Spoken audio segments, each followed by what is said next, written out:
안녕하세요. 사연에 빠지다의 DJ 민영입니다. 오늘도 시작하기 전에 구독과 좋아요 버튼 눌러주시고요. 그럼 오늘의 사연도 바로 시작해 볼게요. 안녕하세요. 매번 남들의 사연을 듣기만 하다가 처음으로 용기를 내어 제 이야기를 적어 보내봅니다. 글재주가 별로 없어 채널에 올라온 사연들처럼 재밌게 이야기를 풀어나갈 수 있을지 모르겠네요. 일평생 남들 이야기는 많이 들으며 살아왔어도 제 얘기를 남들에게 해본 적이 없거든요. 저는 몹시 가난한 집안에서 자랐습니다. 그냥 가난하다 말할 만한 수준이 아니고 정말 찢어지게 가난했어요. 저희 부모님께서는 젊은 시절 두 분 다 의료공장에서 일하셨고 그곳에서 눈이 맞아 결혼을 하셨다고 합니다. 어려운 형편이었지만 당시에는 두 분 다 젊으시고 열심히 일할 만한 체력이 있었기에 어떻게든 한 푼 두 푼 아끼며 삶을 이어나가셨다고 해요. 그러나 당연히 두 분이서 공장에서 일해 벌 수 있는 돈은 몹시 적은 금액이었고 형편은 나아질 기미가 보이지 않았다고 합니다. 게다가 두 분은 노쇠하신 할머니까지 모시며 살아야 했기에 더욱더 어려운 형편이었어요. 그런 힘든 환경 속에서도 어머니 아버지께서는 3남매를 낳아 기르셨고 저는 3남매 중에 장녀였습니다. 제가 어렸을 적 살던 집은 아주 낡고 오래된 구옥이었습니다. 아버지가 어렸을 적부터 살아오신 집이었기에 구옥 중에서도 몹시 오래된 편이었어요. 문 사이로 우풍이 들어오거나 쥐나 벌레가 방을 드나들 정도로 열악한 환경이었죠. 하지만 어린 시절에 저는 그런 집에 아무런 불만이 없었습니다. 제가 살던 집이 다른 사람들의 사는 집과는 다르다는 사실을 그때는 몰랐으니까요. 저와 동생들은 학교에 들어갈 나이가 될 때까지 부모님이 일을 나가 계시는 동안 낡은 집에서 아프신 할머니와 함께 지냈습니다. 어린 저와 동생들이 주로 하며 놀았던 놀이는 누가 먼저 곤충을 발견해 잡아오나 그런 것들이었어요.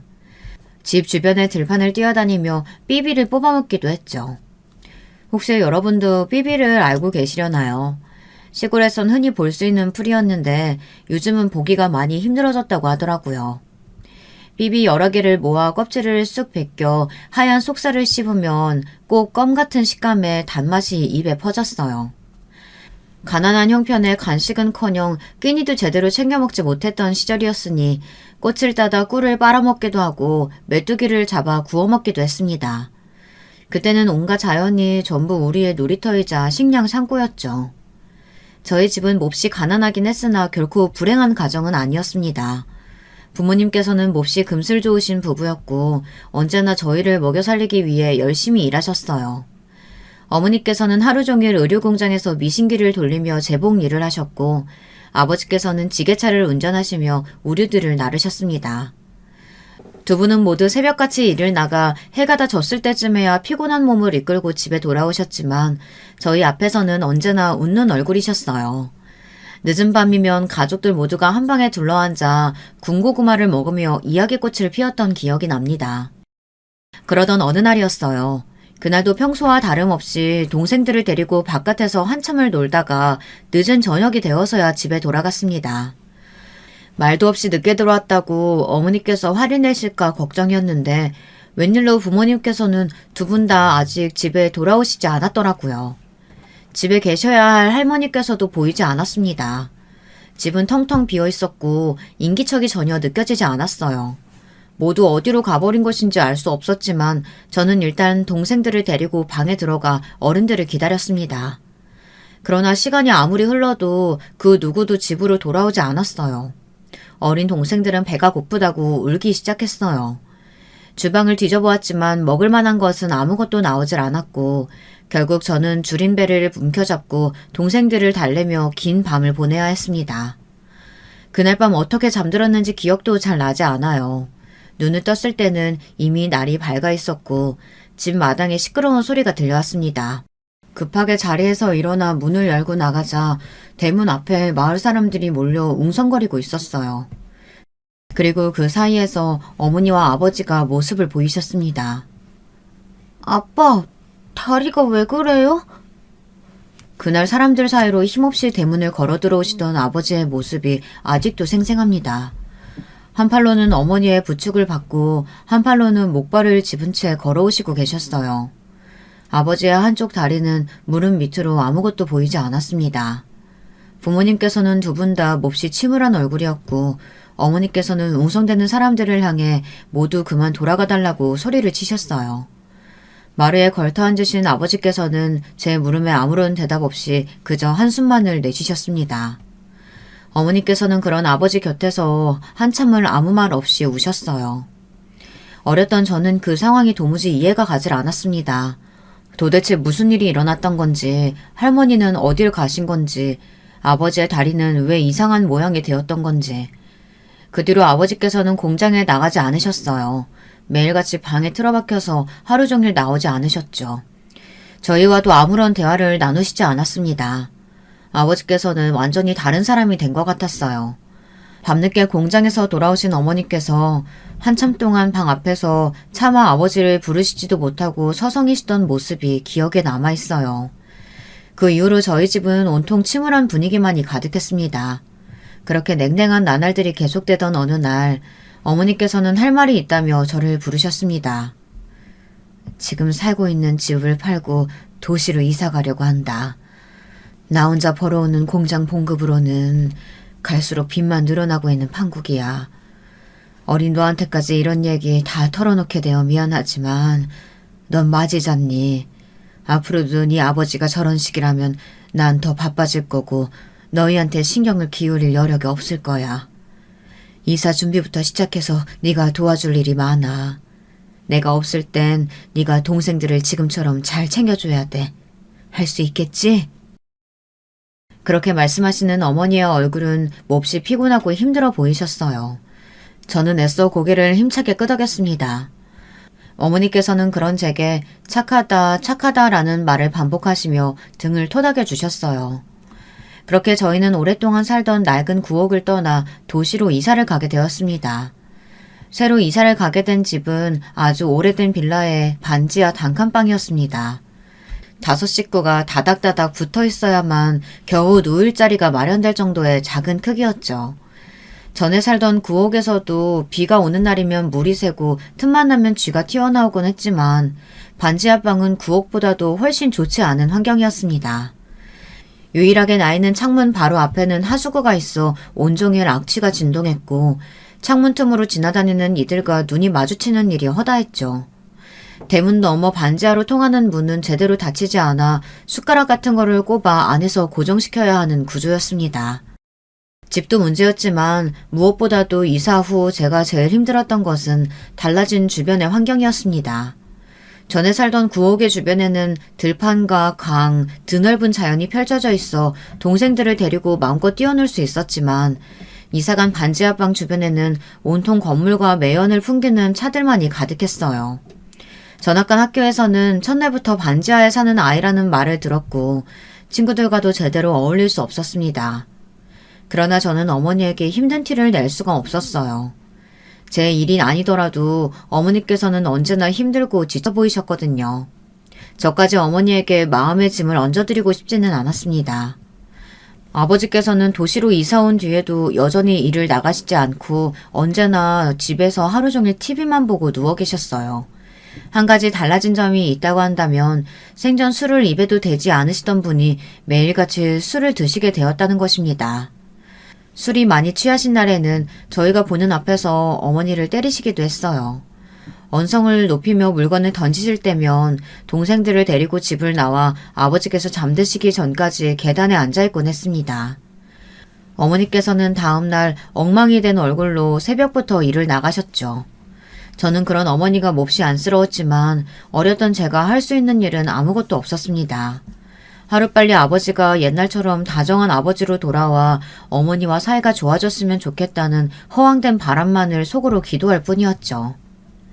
그러던 어느 날이었어요.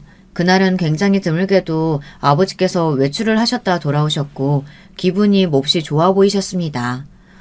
아버지께서 술에 취하시지 않고도 웃는 얼굴로 보는 것은 아주 오랜만이었어요. 아버지께서는 좋은 분을 만나 도움을 받게 되었다며 앞으로 이런 반지하방에서는 더 이상 지내지 않아도 된다고 말씀하셨습니다. 그날 아버지께서 사들고 오신 후라이드 치킨에서는 정말 맛있는 냄새가 났어요. 동생들과 달려들어 허겁지겁 종이 상자를 비워냈던 기억이 납니다. 그때 먹었던 치킨이 태어나 지금껏 먹었던 음식들 중에 가장 맛있었던 것 같아요. 지금은 나름대로 고급 음식들을 자주 먹고 있는데도 말이죠. 그날 이후로 아버지께서 사주신 음식을 다시는 먹지 못했기 때문에 더 그런 생각이 드는 걸지도 모르겠습니다.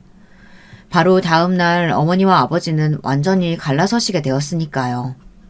다음 날 제가 눈을 떴을 때는 집안이 아주 조용했습니다. 얌전히 기다리고 있으면 아버지께서 오늘도 치킨을 사오시려나 하는 기대를 안고 동생들과 시간을 때우며 날이 저물 때까지 기다렸어요. 그러나 밤이 되었는데도 집에는 어머니도 아버지도 돌아오지 않으셨고 동생들과 저는 찬장에 있던 라면을 꺼내 부숴 먹고는 기다리다 지쳐 잠에 들었습니다. 시끄러운 소리에 눈을 떴을 때는 새벽녘이었어요. 어머니께서는 커다란 가방에 짐을 싸고 계셨고 아버지께서는 그런 어머니께 소리를 지르며 말싸움을 하고 계셨습니다. 나 이제 더 이상 당신 같은 사람하고는 못 살아. 그동안 내가 얼마나 참고 살아왔는지 알아? 당신 다리 그렇게 됐을 때도 난 당신 믿었어. 당신이 금방 극복하고 우리 가족 위해서 일어나 줄 거라고. 근데 당신 꼴을 좀 봐. 당신 그동안 어떻게 살았어? 내가 애들 먹여 살리기 위해서 밖에서 온갖 굳은 일 다 하면서 지낼 동안 당신은 집에서 도대체 뭘 하면서 살았냐고. 그 돈 매일같이 내 몸 갈아가며 모았던 돈이야. 애들 학교라도 제대로 보내주고 싶어서 한 푼 두 푼 어떻게는 꾸역꾸역 모은 돈이라고. 어떻게 그 돈을 그렇게 날려버려. 당신같이 한심한 인간을 도대체 누가 도와주겠어. 생각이라는 걸 조금이라도 해봤으면 당신 절대 그런 짓 못했을 거야. 내가 아니라 당신이 모았던 돈이었으면 그렇게 아무렇게나 남한테 줘버릴 생각은 못했을 거라고. 나 정말 참을 만큼 참았어.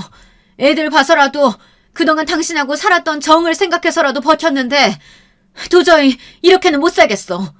당신하고 살면 평생 이렇게 시궁창 같은 인생밖에 못 살 거라고. 알아? 이거 놔! 솔직히 말해서 그 당시에는 어머니께서 하시는 말들이 제대로 이해가 되지 않았어요. 그저 어머니께서 아버지께 몹시 화가 나셨구나. 어머니와 아버지가 헤어지려고 하시는구나. 그 정도로만 상황을 파악할 수 있었죠. 나중에서야 들은 이야기지만 아버지께서는 사기를 당하셨다고 합니다. 그것도 어머니께서 저희를 위해 본인 먹는 것, 입는 것을 줄여가며 한 푼 두 푼 모아두었던 돈이라고 했어요. 사기꾼은 아버지께 좋은 사람인 척 접근해 괜찮은 기회가 있다, 투자를 한번 해봐라 제안했고 아버지께서는 그 사기꾼을 껌뻑 믿고 어머니께서 모아두신 돈을 모두 가져다 바쳤다고 합니다. 당연히 사기꾼은 돈을 받자마자 연락이 끊겼고 그대로 종적을 감춰버렸습니다. 그 사실을 알게 되신 어머니께서는 더 이상 아버지와 함께 살아갈 의지와 삶에 대한 희망을 모두 잃어버리셨고 더 이상은 못 참겠다며 짐을 싸서 집을 나가시려던 것이었죠. 저와 동생들은 엉엉 울며 어머니의 바지가랑이를 붙잡고 가지 말라고 떼를 썼어요. 하지만 어머니께서는 저희를 두고 그렇게 집을 나가버리셨습니다. 그 뒤로 며칠간 저는 학교도 나가지 않고 집에서 동생들을 돌봤어요. 어머니께서 집을 나가신 이후로 아버지께서도 한동안 집에 돌아오지 않으셨습니다. 집에는 저와 어린 동생들 뿐이었고 먹을 것이 없었어요. 동생들은 배고프다고 울며 저를 보챘고 저도 등가죽이 배에 달라붙기 직전이었습니다. 결국 저는 같은 빌라에 살고 계시던 집주인 아주머니를 찾아가 자초지종을 설명하고 먹을 것을 얻어왔습니다. 아주머니께서는 사정이 딱해서 도와주기는 하지만 지금도 월세가 많이 밀려있다며 이번 달 안에 월세를 내지 못하면 방을 빼고 나가야 한다고 말씀하셨습니다. 너희 부모님 혹시 너희 버리고 도망간 건 아니지? 확실히 돌아오기는 하는 거지? 하는 아주머님의 물음에 괜시리 당연하죠! 하고 소리를 빽 지르고 돌아왔던 기억이 나요. 아주머니 앞에서는 화를 냈지만 당시에 저는 솔직히 너무 무서웠습니다. 이대로 부모님이 두 분 다 돌아오시지 않으면 어떡하지 이런 두려움에 눈물이 났어요. 아무것도 모르는 동생들도 계속해서 울며 어머니를 찾았습니다. 그렇게 며칠이 흘렀고 집에 먼저 돌아오신 것은 아버지가 아니라 어머니셨습니다. 너희들 꼴이 그게 뭐야? 아빠는 어디 갔어? 밥은 먹었어? 어머니께서는 며칠 사이 엉망이 된 저희의 꼴을 보시고는 눈물을 터뜨리셨습니다. 어머니께서는 집을 떠나신 후로 영영 돌아오지 않을 생각이었다고 하셨습니다. 그러나 저희가 눈앞에 아른거려 도저히 혼자서는 떠날 수 없으셨다고 합니다. 며칠간을 고민하다 결국 집에 다시 돌아왔지만 아버지께서는 집에 계시지 않았고 저희가 방치되어 있는 모습을 보시고서는 몹시 분노에 차셨어요. 재활용조차 못할 인간이라면서요. 어머니께서는 그렇게 저와 동생들을 데리고 집을 나오셨습니다. 4명이 된 저희 식구는 아이러니하게도 아버지와 함께 지낼 때보다는 훨씬 화목하고 행복했어요. 물론 새로 구한 집도 여전히 오래된 빌라의 단칸방이었고 형편도 넉넉치는 않았지만 매일같이 방에 들어누워 술을 마시거나 물건을 던지시며 욕을 하시던 아버지가 사라진 집안은 몹시 평화로웠습니다. 어머니는 여전히 아침부터 저녁까지 저희를 먹여 살리시기 위해 일을 하시느라 바쁘셨기에 집안일을 온전히 저의 몫이었어요. 저는 학교를 다니면서도 집안 청소며 빨래, 동생들의 뒷바라지를 모두 도맡아 했습니다. 그렇게 시간이 흘러 저는 고등학생이 되었고 그날 평소보다 조금 일찍 집에 돌아오신 어머니께서는 드물게도 혼자 술잔을 기울이셨습니다. 그런 어머니의 맞은편에 앉아 오늘 밖에서 무슨 일 있으셨냐며 조심스레 물었어요. 그러니 어머니께서는 한숨을 쉬시며 잠시 뜸을 들이셨어요. 그러다 입을 여셨죠. 오늘 연락받았는데 네 아빠가 죽었대. 간암에 걸려서 죽었다고. 그렇게 술을 마셔대더니 내 그럴 줄 알았다. 갑작스러운 소식에 저도 기분이 이상했어요. 분명 아버지를 많이 원망하기는 했지만 그래도 어린 시절에 아버지와 함께했던 좋은 기억들도 조금은 남아있었으니까요. 뭐라고 대답을 해야 할지 망설이던 차에 술잔을 기울이시던 어머니께서 다시 이야기를 시작하셨습니다. 그날은 유난히 날씨가 덥던 여름날이었어. 미신기를 돌리는데 땀이 뚝뚝 떨어져서 옷감이 젖을 정도였지. 공장 안은 완전히 찜통이었어.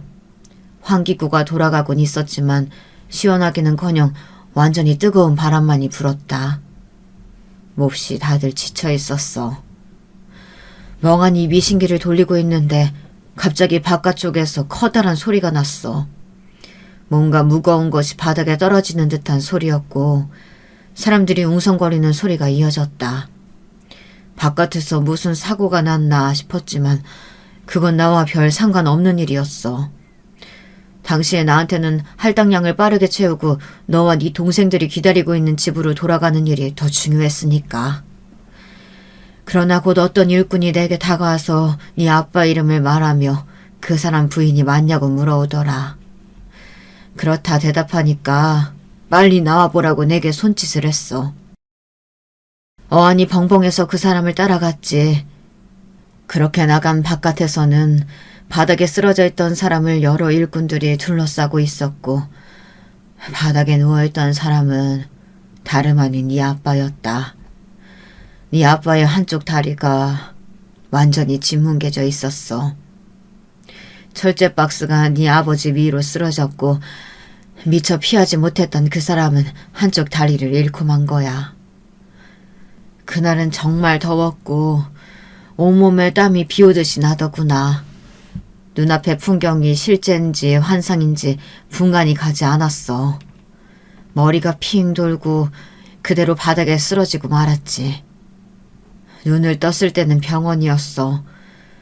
이미 네 아버지는 수술을 마친 뒤고 다리가 있어야 할 곳은 텅 비어있더구나.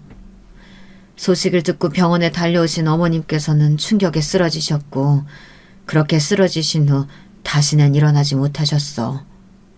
그렇게 허무하게 돌아가셔 버린 거지.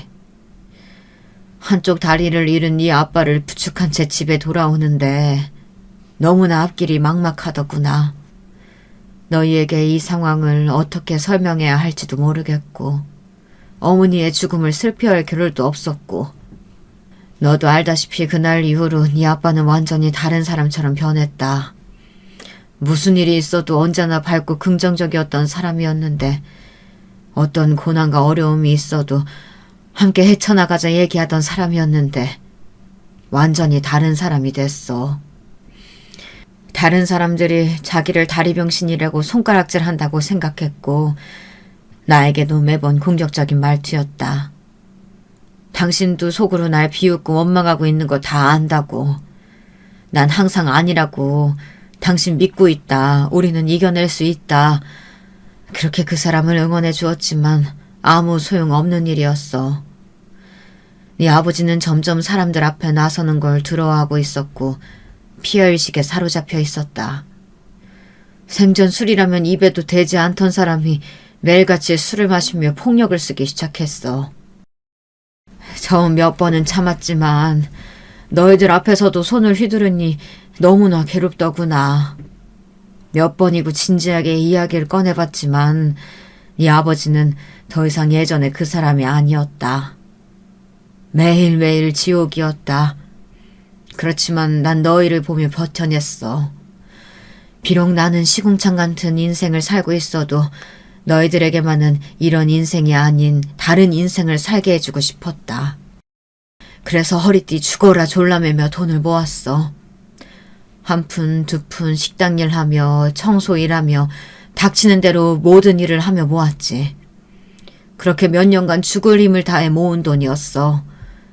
그런데 네 아버지가 한순간에 그걸 날려먹은 거야. 그 사기꾼은 투자를 하면 돈을 몇 배로 다시 돌려주겠다고 호언장담했고 네 아버지는 순진하게 또 그 말을 모두 믿고 통장을 가져다 바치고 보증까지 섰다. 사기꾼은 그 모든 걸 받고 종적을 감췄고 그 사실을 알게 된 순간 난 정말 죽고 싶은 마음뿐이었어. 지금껏 어떻게든 버티며 꾸역꾸역 살아온 내 인생, 내 모든 세월이 부정당하는 기분이었다.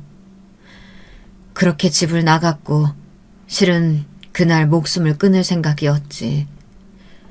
근데 너랑 네 동생들 얼굴이 눈앞에 아른거려서 도저히 혼자서는 죽을 수가 없더구나. 너한테는 항상 미안한 마음뿐이다. 내가 힘들다는 핑계로 네게 너무 무거운 짐을 지은 거 다 알고 있다. 내게는 평생 사죄해도 모자라. 네가 도대체 무슨 죄가 있겠어. 나 같은 못난 부모 둔 것이 죄라면 죄겠지. 도무지 너를 볼 낯이 없구나. 그렇게 어머니는 제 앞에서 한참을 오열하셨습니다. 저도 그런 어머니의 말씀에 눈물이 왈칵 쏟아졌어요. 어머니께서는 제게 아무런 죄가 없다고 하셨지만 그러는 어머니께서는 무슨 죄가 있으셨겠어요.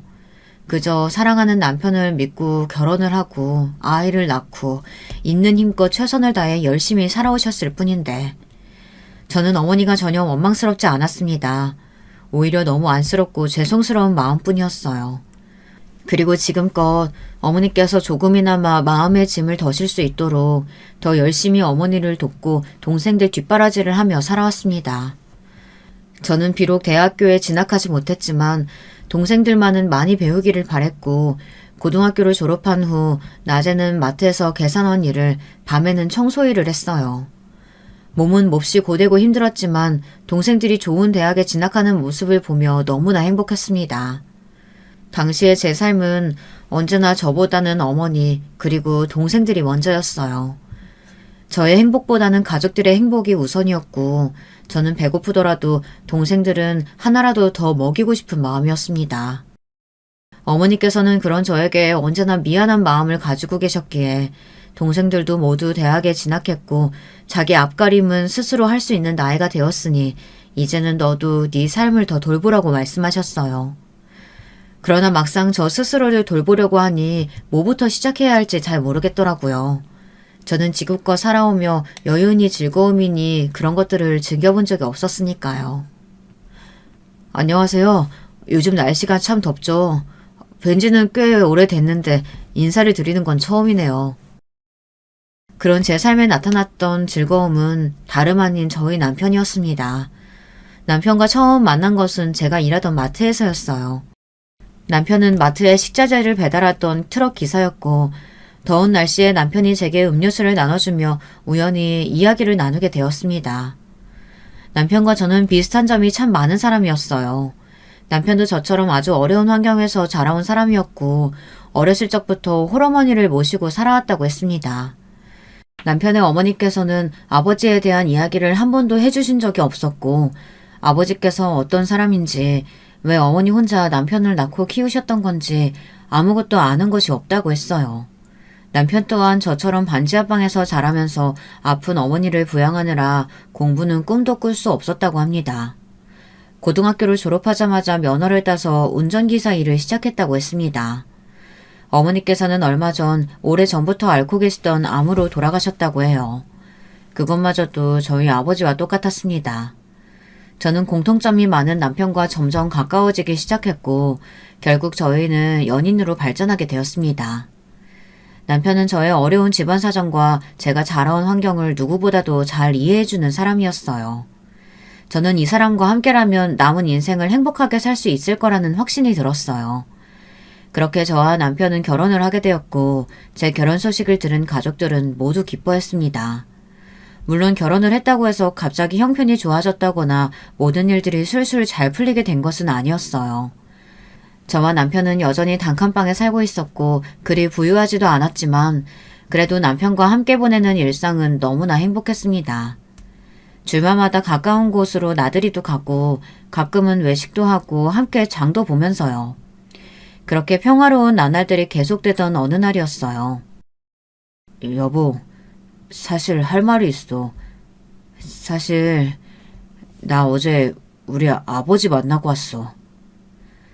지난 세월 동안 한 번도 먼저 남편과 시어머니를 찾은 적이 없으셨던 시아버지께서 갑작스레 남편에게 연락을 해오셨다고 했습니다. 갑작스러운 연락이 당황스럽기는 했지만 남편은 언제나 아버지에 대해 궁금해했었고 결국 시아버지를 만나러 다녀왔다고 했어요. 아버지께서 연락이 오셨다는 것만으로도 충분히 놀랄 일이었는데 더 놀라운 소식은 그것뿐만이 아니었습니다. 약속 장소에 나타나신 시아버지께서는 무려 한 회사의 사장님이셨고 한눈에 봐도 몹시 부유해 보였다고 했습니다. 약속 장소도 남편은 태어나 한 번도 가본 적 없던 고급 식당이었고 정말 이런 사람이 내 아버지가 맞나 하는 생각마저 들었다고 했습니다. 솔직히 처음에는 원망스러운 마음이 먼저 들었어. 이렇게 부유한 형편에 돈이 많은 사람이었다면 나랑 어머니를 왜 그런 환경에서 살게 둔 건지. 조금이나마 도움을 줄 수는 없었던 건지. 그런데 아버지께서는 그동안 내 존재를 모르고 살아오셨다고 하더라. 어머니와 아버지께서는 젊은 시절에 연인이셨대. 그런데 어머니께서 어느 날 갑자기 이별을 통보하고 사라져버리신 거야. 어머니께서는 아버지 집안에 비해 몹시 가난한 집안 출신이셨거든. 아버지께서는 어머니와 결혼할 생각이셨지만 당연히 집안에서는 반대가 심했고 어머니께서는 그런 아버지를 위해 본인이 사라져주는 게 맞다고 생각했나 봐. 애써 매정하게 이별을 말하고 떠나셨던 거야. 그런데 이별을 한 뒤에서야 뱃속에 내가 이미 자라고 있었다는 사실을 깨달으신 거지. 결국 어머니께서는 어려운 환경에서 날 혼자 키우셨고 아버지께서는 그 뒤로 사라진 어머니를 그리워하시다가 집에서 정해준 정혼자와 결혼하셨대.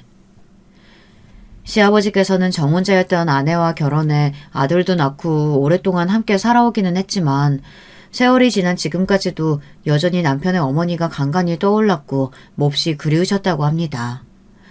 그렇게 시아버지께서는 계속해서 어머니의 소식을 쫓아오다가 어머니께 아들이 있었다는 사실을 알아내시게 되었고 수소문을 해 남편을 찾아왔던 것이었습니다. 시아버지께서는 늦었지만 지금이라도 아버지 노릇을 하고 싶다며 남편을 돕고 싶다 말씀하셨지만 남편은 도와주실 것 없다. 지금도 충분히 잘 살고 있다며 시아버지의 도움을 거절했습니다. 그러나 시아버지께서는 지금이 아니더라도 언젠가 도움이 필요하게 된다면 꼭 말해달라고 남편의 약속을 받아내셨다고 해요. 앞으로는 가족처럼 서로 왕래하며 지내고 싶다는 뜻을 내비치셨다고 합니다. 남편은 지금 가족이 있으시지 않느냐. 아버지께서는 몰라도 그 사람들은 저를 가족이라고 생각하지 않을 거라며 거절했지만 시아버지께서는 계속해서 간곡히 부탁을 해오셨다고 해요. 결국 끈질긴 설득에 남편은 고개를 끄덕였다고 합니다. 그렇게 남편과 저는 시아버지의 가족들과 만남을 가지게 되었어요. 시댁에서는 매달 한 번씩 가족들끼리 저녁 식사를 하는 문화가 있다고 해요.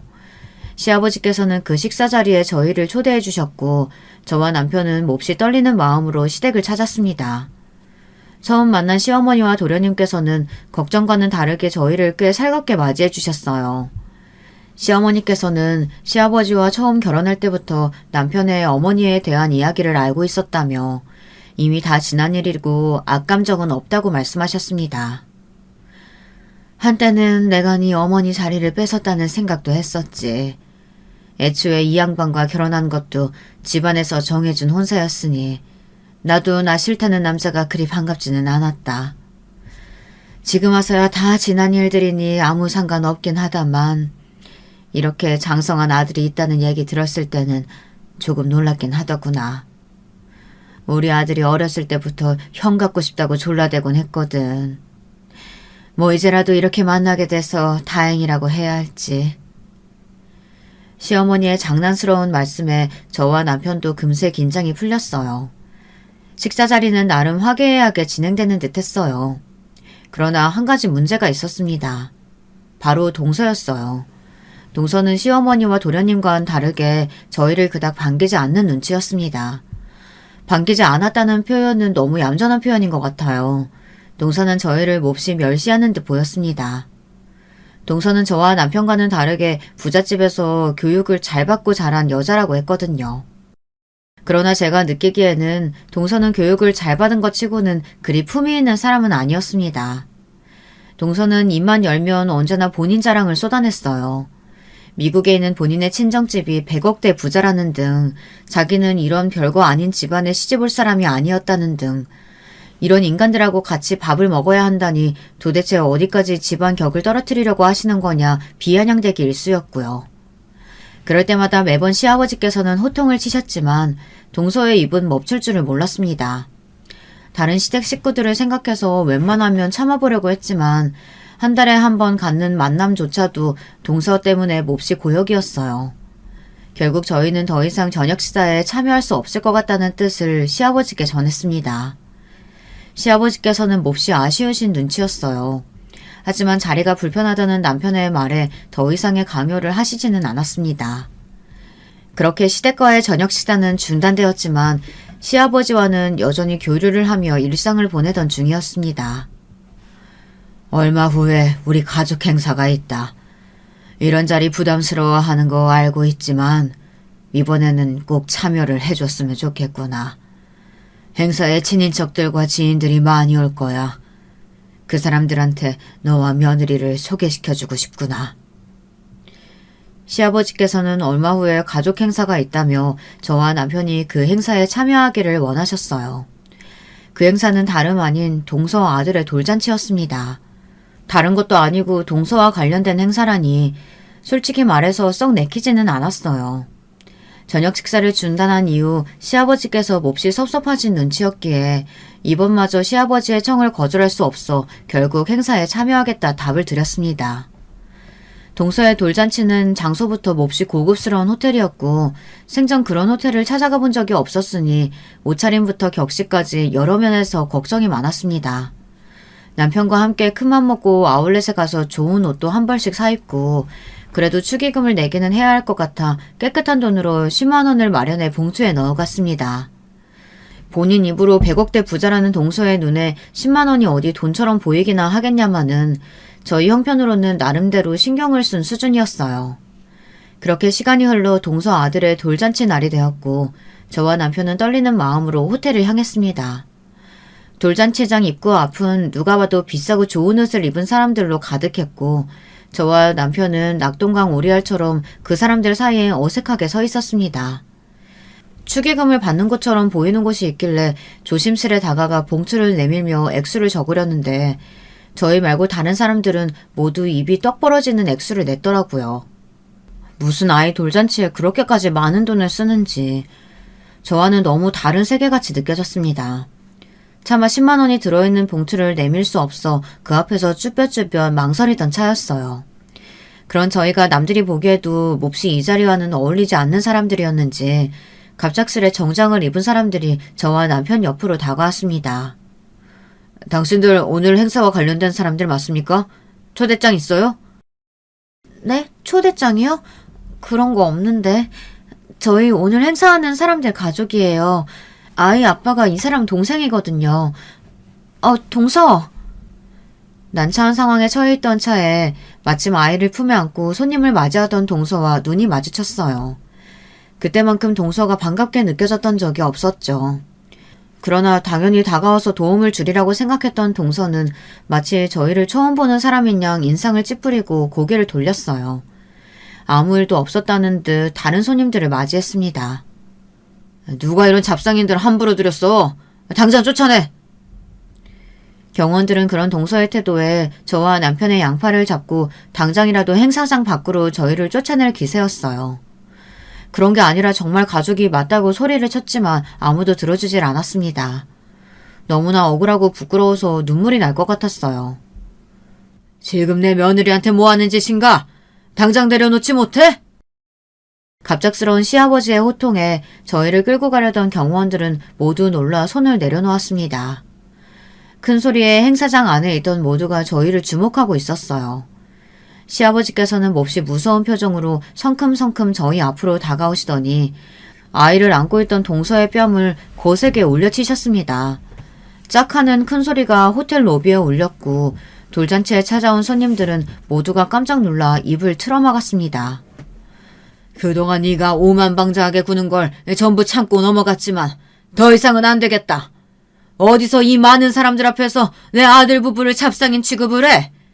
네가 뭐가 그리 잘났다고 이리 의면수심 구는 거냐? 아버님, 지금 뭐 하시는 거예요? 제가 저 사람들에 비하면 잘났죠.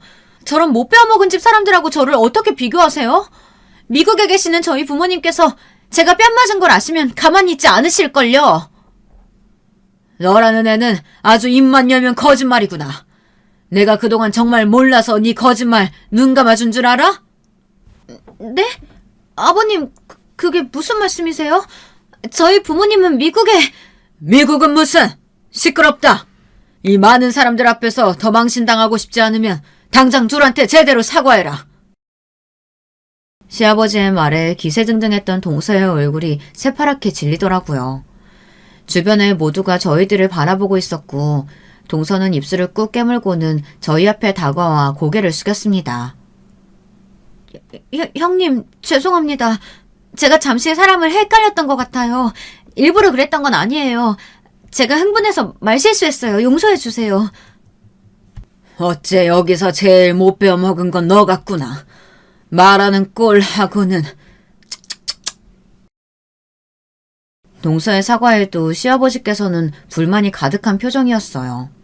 하지만 돌잔치가 시작될 시간이었고 결국 사건은 그렇게 일단락되었습니다. 그 뒤로 동서는 저와 남편을 대하는 태도가 180도 변했습니다. 전에는 걸핏하면 못 배워먹었네 어쩌네, 가난한 집안 출신은 이래서 안 되네 하며 시비를 걸어오더니 갑작스럽게 형님 하며 친한 척을 해오더라고요. 이제 와서 동서와 친하게 지내고 싶은 마음도 전혀 없었고 무슨 이유에서인지 갑작스레 살갑게 굴어오는 모습이 오히려 더 불편하게 느껴졌습니다. 동서가 먼저 말을 걸어올 때마다 저는 언제나 칼같이 이야기를 잘랐어요. 동서는 그런 제 태도가 마음에 들지 않는 듯 했습니다. 저랑 얘기 좀 해요, 형님. 도대체 뭐가 문제예요? 제가 얼마나 더 형님 비위를 맞춰드려야 하는데요. 이만큼 했으면 됐잖아요. 이래서 못 사는 사람들은 안 된다니까. 정도가 없어, 정도가. 고집이 왜 그렇게 세요? 없이 살았으면 자존심이라도 접을 줄 알아야죠. 아버님이 좀 예뻐하시니까 눈에 뵈는 게 없으세요? 그쪽 남편만 아들이에요? 저희 남편도 똑같은 아버님 아들이에요. 그것도 정실 부인 아들이요. 당신네들 같은 종자랑은 비교가 안 된다고요. 동서, 갑자기 무슨 말인지 모르겠네. 없이 살았으면 자존심이라도 접을 줄 알아야 한다니. 내가 언제 동서 앞에서 자존심 부린 적 있어? 오히려 그건 내가 하고 싶은 말이야. 동서야말로 자존심 좀 그만 부려. 부잣집에서 좋은 교육받고 자랐다는 사람이 왜 그렇게 품위가 없어? 처음 만나는 자리에서부터 사람 면전에 대다고 욕할 때는 언제고 이제 와서 갑자기 왜 친한 척이야? 뭔가 캥기는 거라도 있는 모양이지? 뭐예요? 내가 캥기는 게 뭐가 있다고 그래요? 모 눈에는 뭐만 보인다더니 어이가 없어서. 그렇게 동서는 화를 내며 먼저 자리를 떠버렸고 그 이후로 되지도 않던 착한 동서 놀이는 끝이 났는지 제게 친한 척 말을 걸어오지는 않았어요. 그렇지만 시아버지 앞에서는 여전히 순한 양처럼 굴었습니다. 동서가 시아버지께 뭔가 약점이 잡힌 것이 분명했어요. 심증은 있었지만 물증은 없었죠. 그날의 일을 직접 목격한 것은 저와 남편뿐만이었으니 시어머니와 도련님께서는 전혀 아는 바가 없어 보였고요. 그렇게 묘한 기류가 흐르던 날들이 계속되었고 얼마 지나지 않아 일이 터졌습니다. 그날은 시아버지의 생신이었고 가족들은 물론 회사 사람들이 모두 모여 생신 기념 피로연을 열었습니다. 시아버지께서는 지난 가족 행사에서 저와 남편을 제대로 소개시키지 못했다며 이번 행사에서는 정식으로 인사를 시키겠다고 말씀하셨어요. 남편은 조금 부담스러워하는 눈치였어요. 그러나 시아버지께서 완고하셨고 결국 행사 중간에 남편을 옆으로 불러 세우셨어요. 여러분, 제가 얼마 전에 찾게 된 저희 장남입니다. 오랜 세월 동안 존재조차 모르고 있다가 이제야 만났죠. 저와 쏙 빼닮지 않았습니까? 하하하, 정식 소개가 늦었네요. 옆에는 제 첫째 며느리입니다. 이제 한 가족이나 다름없는 사람들이니 잘 부탁드립니다. 남편과 저는 어색하게 웃으며 연회장 안의 사람들과 인사를 나눴어요. 동서는 그 모습을 몹시 아니꼽게 바라보고 있었죠. 인사가 끝나갈 때쯤 시아버지께서는 저희 앞으로 처음 뵙는 남자분을 데려오셨습니다. 이쪽은 내 오랜 친구. 미국에서 지내시다 오랜만에 한국 들어와서 얼굴도 볼 겸 초대했네. 아, 그러고 보니 우리 둘째 며느리랑은 아는 사이일지도 모르겠구만. 자네가 강의하는 그 대학 출신이거든. 그래? 한인 동문회에서 본 적이 없는데 무슨 과라고 했었지? 내 주변에 아는 사람이 있을지도 모르겠네. 그러니까 제가 학교 다닐 때 당시에 좀 바빴거든요. 네, 많이 바빴죠. 그리고 한인들보다는 외국인들하고 주로 어울리기도 했고요. 제가 미국에서 태어나서요. 한인 동문회 같은 게 있었나요? 전 들어본 적이 없는데요. 그리고 전공은 경영학, 문학이었어요. 문학과였죠. 동서는 갑작스러운 시아버지 친구분의 물음에 몹시 당황한 눈치였고 버벅거리며 제대로 대답을 하지 못했습니다. 필요한 자리에 참석했던 사람들은 모두 그런 동서를 보며 의아한 얼굴이었어요. 한인 동문회를 들어본 적이 없다니? 문학과? 우리 대학엔 그런 과가 없는데 뭔가 잘못 알고 있는 거 아닌가? 제가 헷갈렸네요. 제가 나온 대학은 그 대학이 아니라 그 대학 바로 옆에 있던... 그만하면 충분하다. 도대체 언제까지 그 웃기지도 않은 연극을 할 생각이냐? 네 입으로 먼저 모든 거짓말 밝히고 사과하면 조금이라도 아량을 베풀어 주려고 했더니만. 네가 외국 대학은커녕 고등학교 졸업도 못했다는 사실 다 알고 있다.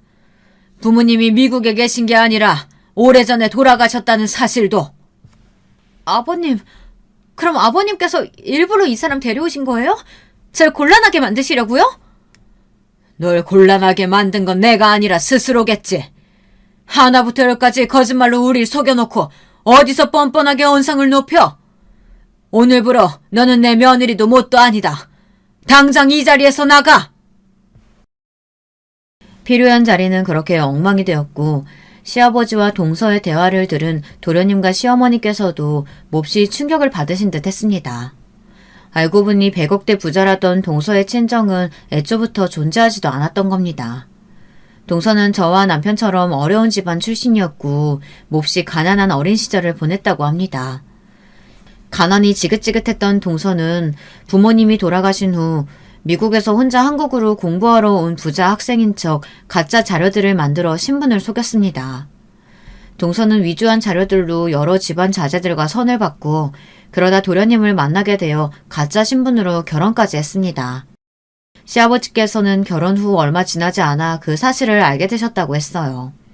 처음에는 이 사실을 가족들 모두에게 밝히려고 했지만 이미 동서가 도련님의 아이를 임신한 후였다고 합니다. 동서가 뻔뻔하게 거짓말을 할 때마다 속으로는 기가 차셨지만 시아버지께서는 분란을 만들어 가족의 평화를 해치고 싶지 않으셨다고 했어요. 그러나 동서는 날이 갈수록 거만해졌고 아들을 낳고 난 후로는 더더욱 유세가 심해졌다고 합니다. 시아버지께서는 점점 그런 동서가 거슬리셨고 그런 시아버지의 거슬림에 정점을 찍었던 것이 바로 돌잔치에서의 사건이었죠. 그 뒤로 시아버지께서는 동서의 콧대를 크게 눌러줄 계획을 벼르고 계셨다고 합니다. 출신을 속여 결혼한 것이 모두에게 들통난 동서는 그 뒤로 얼굴을 들고 다니지 못하게 되었습니다. 당연히 도련님과는 이혼 절차를 밟게 되었고요. 아직 어린 동서의 아들에게는 좀 안 된 일이었지만 오히려 이혼이 빠를수록 아이가 엄마를 기억하지 못할 테니 오히려 좋은 일이라 볼 수도 있었죠. 도련님께서는 어쩐지 그동안 동서가 이상한 낌새를 자주 보였다며 혀를 찼습니다. 미국에서 살고 왔다는 사람이 어렸을 적 추억 얘기를 전혀 못할 때부터 의심을 했어야 하는데 그저 시간이 오래 지나서 생각이 잘 나지 않을 수도 있다고만 생각했어요. 돌이켜보면 이상한 점이 많았었는데 왜 한 번도 깊게 알아볼 생각을 하지 않았는지. 동서는 친정이 몹시 부자라고 큰소리를 쳐놓고 혼수조차 제대로 해오지 않았었고 해외 자금이라 처리하는 데 시간이 많이 걸린다면서 돈에 관련된 이야기가 나오면 차일피일 미루기만 했었다고 합니다. 아는 사람의 소개로 시작된 선자리였기에 도련님께서는 조금 의문스럽게만 생각했지 동서의 모든 것이 가짜일 것이라고는 상상도 해보지 못했다고 했어요. 물론 그 지인도 동서의 거짓 자료들에 깜빡 속아 도련님께 선자리를 주선했던 것이었죠. 결혼 후 시간이 지날수록 도련님께서는 동서가 외국에서 오래 교육을 받은 부잣집 자제처럼 느껴지지 않을 때가 많았지만 본인이 괜히 예민하게 구는 것일 거라고 생각하고 애써 넘겨왔다며 자조적인 한숨을 내뱉으셨습니다. 혼인소송 결과 동서는 뻔뻔하게도 억울함을 호소했지만 본인의 신분과 여러 자료들을 위조한 점이 사기 결혼으로 인정되었습니다. 결국 동서는 친권과 양육권을 모두 도련님에게 뺏기었고 엄청난 위자료를 물게 되었죠. 게다가 공문서를 위조한 죄로 형사처벌을 받게 되었다고 하더라고요. 땡전 한 푼 없이 시댁에서 쫓겨났으니 무슨 돈으로 위자료와 벌금을 낼지는 저도 모르겠네요. 또다시 어디선가 신분을 속여 사기를 치고 다닐지도 모르는 일이죠. 아마 전과자가 된 지금 거의 불가능한 일이겠지만요. 저와 남편은 얼마 전 결국 시댁 근처의 아파트로 이사를 오게 되었습니다. 계속해서 거절했지만 시아버지께서는 몹시 완고하셨어요. 이건 저희를 위해서 선물로 주시는 것이 아니라 본인을 위해서 하시는 일이라면서 조금이라도 시댁에서 가까운 곳에서 지내야 얼굴을 더 자주 볼 수 있지 않겠냐며 군마을 말고 들어가 살라는 말씀에 결국 백기를 들게 되었죠. 시아버지께서는 저와 남편의 아파트뿐만 아니라 저희 어머니께서 지내실 집도 마련해 주셨습니다. 한사코 거절했지만 저희 어머니께서 혼자 지내고 계신다는 사실을 알게 되신 후로 신경이 많이 쓰이셨던 모양이더라고요. 돌아가신 남편의 어머니가 생각나 마음이 무거우시다면서요. 동생들 이야기를 듣고 동생들에게까지 도움을 주신다는 걸 한사코 말리느라 혼났네요. 요즘도 여전히 시댁 식구들은 온 가족이 모여 함께 한 달에 한 번씩 저녁 식사를 합니다. 식사 시간마다 매번 재수없게 굴던 동서가 사라졌으니 저녁 식사가 즐겁지 않을 이유가 없었죠. 시아버지 덕에 생전 먹어보지 못했던 고급스러운 음식을 먹느라 요즘 입이 아주 호강하고 있습니다. 제가 살아온 이야기를 이렇게 길게 누군가에게 털어놓는 것은 남편을 제외하고는 처음이네요. 여러분들께서 재밌게 들어주셨을진 모르겠어요. 제가 글재주가 별로 없어서요. 어렸을 적에는 참 세상이 어렵고 힘들고 나에게만 가혹하다고 생각했었는데 요즘은 너무나 행복한 나날들이 이어지고 있습니다. 동생들도 모두 제 갈 길을 찾아 잘 살고 있고 어머니께서도 몹시 정정하시고요. 이 모든 게 전부 저희 남편을 만난 덕에 일어난 일인 것 같아요. 사람에게는 무엇보다도 함께 곁을 지켜주는 사람이 가장 중요하다는 것을 느끼는 요즘입니다. 여러분의 곁에도 저처럼 좋은 사람들만이 가득하기를, 그리고 언제나 평안하고 행복한 삶이 되시기를 바랄게요. 감사합니다. 여러분, 두 번째 사연 시작하기 전에 좋아요, 구독 꼭 눌러주실 거죠? 그럼 두 번째 사연 바로 시작합니다. 안녕하세요. 저는 서울에서 두 딸과 남편과 행복하게 사는 40대 여자입니다. 얼마 전에 저한테 인생 최고의 사건이 일어났어요. 도저히 혼자만 알고 있기엔 아까워서 제보하게 됐습니다. 저는 제가 이런 경험이 생길 줄은 전혀 기대도 하지 않고 살았는데 동서가 저를 이렇게 만들어줬어요. 동서는 제가 태어나서 만난 사람 중에 제일 특이한 사람이거든요. 여러분도 제 사연 한번 들어보시고 동서에 관해 판단해 주시길 바랍니다. 제 사연을 말하려면 가장 먼저 제 배경에 대해 말하고 넘어가야 이해가 쉬워서 짚고 넘어가자면 저는 지극히 평범한 가정에서 태어났어요. 충분하게 여유로운 집안도 아니고 그렇다고 가난해서 밥을 굶는 집도 아니고 진짜 말 그대로 평범한 집안에서 자랐습니다. 공무원이었던 아버지와 집에서 살림하셨던 어머니, 그리고 저와 남동생 2명까지 그렇게 우리 5가족은 적당히 화목하고 적당히 서로 싸우면서 자랐어요. 남동생들이 저와 나이가 그렇게 터울이 많지 않아 어린 시절을 생각하면 셋이 놀이터에서 하도 놀아서 온몸이 흙으로 덮였던 기억이 납니다. 여자 형제가 없어서 다소 과격했던 저는 하필 나이도 첫째라 동생들을 통솔해야 해서 성격이 어렸을 때부터 장난 아니었대요. 제 기억 속에는 없는데 엄마 말로는 동생들을 괴롭히면 제가 집에서 누워있다가도 일어나서 직접 괴롭힌 아이들을 찾아가서 응징해줬다고 하더라고요. 그 덕분인지 남동생들과는 지금까지도 그렇게 막 사이가 나쁘진 않습니다. 셋이 싸우기도 많이 싸우고 잘 맞을 때는 최고의 친구로 학창시절을 보냈어요. 아버지는 무뚝뚝하셨는데 그래도 우리 가족에겐 나름 다정한 면이 있으셨습니다. 특히 제가 혼자 여자라고 남동생들 몰래 용돈을 더 주시기도 하고 큰딸이 최고라고 저를 많이 예뻐하셨어요. 무뚝뚝한 성격에 말이 많진 않아도 우리를 사랑하는 마음 하나는 최고였습니다. 그렇게 속을 알 수 없는 아버지와 달리 어머니는 3명의 자식들을 한마디로 조용히 시키시는 분이셨어요. 흔히 말하는 대장부 같은 어머니는 어디 가서 당하고 살지 않던 분이었는데 덕분에 남동생들과 저는 사춘기도 조용히 넘어갈 정도였습니다. 그래서 제가 성인이 되기 전의 기억은 그냥 진짜 평범한 대한민국의 일반적인 가정이었어요. 영화에 나오는 것처럼 유난스럽게 화목하진 않아도 적어도 콩가루 집안이거나 불행이 집에 크게 찾아오거나 그러지도 않았습니다. 친척들 간의 문제도 전혀 없었는데 양가 어른들 특징이 다들 조용하시고 문제를 만들기 싫어하는 분들이라 친척 갈등도 없이 지나갔어요. 그러다 제 인생이 바뀌는 계기가 있었는데 정확히 말하자면 제 인생이 아니고 우리 가족 전체의 인생이 바뀐 계기가 있었습니다. 우리는 지방에 있는 광역시에서 살고 있었는데 어머니가 부동산에 굉장히 관심이 많으셨거든요.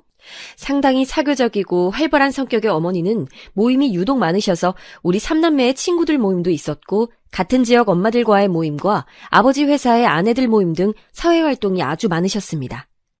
그러다 어떤 모임에서 부동산 얘기가 나와서 어머니가 그때부터 부동산에 관심을 크게 가졌는데 정말 너무 운이 좋게 제가 딱 대학에 입학했을 때 우리 집 재산이 2배로 늘어났어요. 엄마가 투자한 게 적절한 시기에 빛을 받고 덕분에 우리 3남매는 대학을 가서 등록금 걱정을 전혀 하지 않아도 됐습니다. 그리고 몇 년이 지나자 등록금 걱정뿐만이 아니고 용돈 걱정도 하지 않아도 될 정도로 어머니의 선구안은 빛을 발하게 됐어요. 어머니가 부동산으로 성공하자 아버지도 어머니를 전적으로 의지해서 2분이 전문적으로 땅을 보러 다니시더니 우리 집은 금세 남들보다 더 많이 여유롭게 살 수 있게 됐죠. 어머니는 아파트 명의는 거짓말을 하지 않는다고 대학생인 저에게 명의 이전을 시켜주어 저는 졸업도 하기 전에 아파트가 생기기도 했어요. 덕분에 해외여행도 많이 다니고 생활비 걱정 없이 대학 생활을 보내서 아주 감사한 마음을 가졌습니다. 확실히 집에 여유가 생기니 가족들 사이도 더욱 좋아져 우리 5은 여행도 자주 다니고 돈독해졌어요. 그러다 제가 딱 졸업하기 직전에 엄마는 사업을 하나 시작하셨습니다.